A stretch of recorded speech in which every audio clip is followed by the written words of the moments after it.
Another record year of deficit spending. The White House projects $1.6 trillion in new debt for fiscal year 2011. Welfare spending has been rising since 1998. Another record high this year for the number of recipients on food stamps, 43.5 million people. New home sales plummet 13% to 284,000 at an annualized rate. 19,000 homes actually sold, the lowest month ever.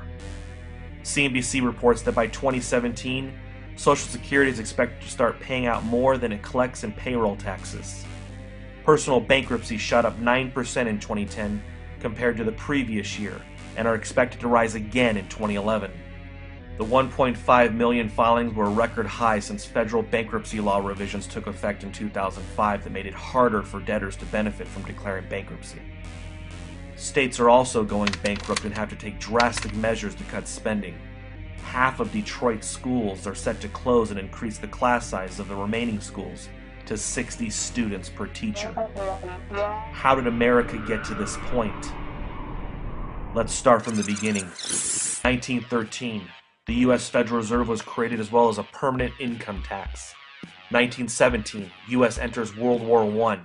1929, the beginning of the Great Depression. By 1932, we saw an estimated 23.6% unemployment. 1933 to 1936, the New Deal. Economic programs are enacted under President Franklin Roosevelt, including the Social Security Act of 1935.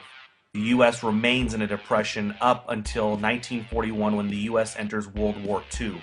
1945, the end of World War II, and the U.S. economy booms. The middle class grows tremendously and gives birth to what we now call the baby boomers. 1971, the U.S. has taken off the gold standard. The Federal Reserve notes are no longer redeemable for gold. 1973 and 1979, we saw two energy shocks.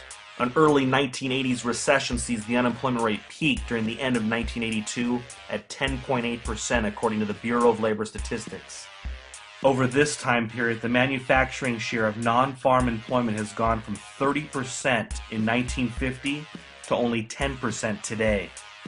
More efficient technology, including computers, automation, and increased worldwide competition are a few factors helping to decrease the U.S. manufacturing base. Then there's the notorious NAFTA, which came into effect January 1st, 1994. Exactly 1 year later, the U.S. joined the World Trade Organization. Maybe Ross Perot was right back in 1992. We have got to stop sending jobs overseas. You can move your factory south of the border, pay $1 an hour for labor, have no health care, that's the most expensive single element making a car, have no environmental controls, no pollution controls, and no retirement, and you don't care about anything but making money, there will be a giant sucking sound going south. Our jobs are being sucked to other countries in the world, a large portion to China. In 2010, CNN Money reported that China's factories were close to reaching U.S. manufacturing output.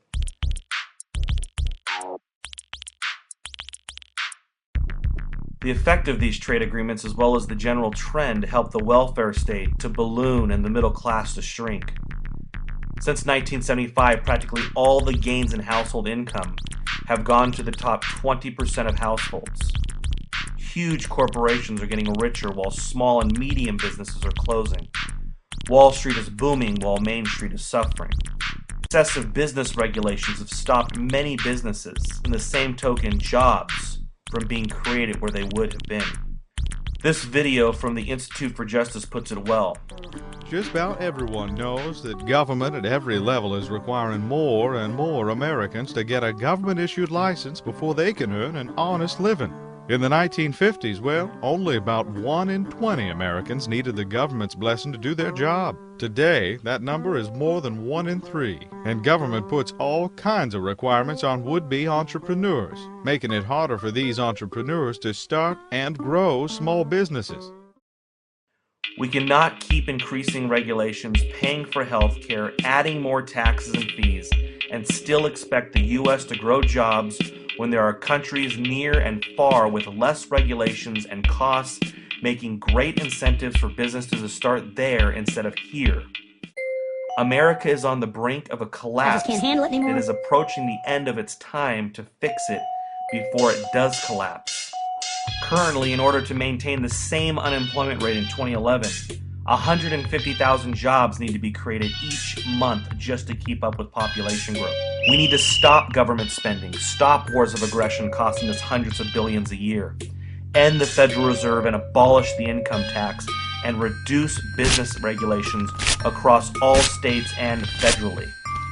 Without taking these steps, short of a miracle, America doesn't stand a chance.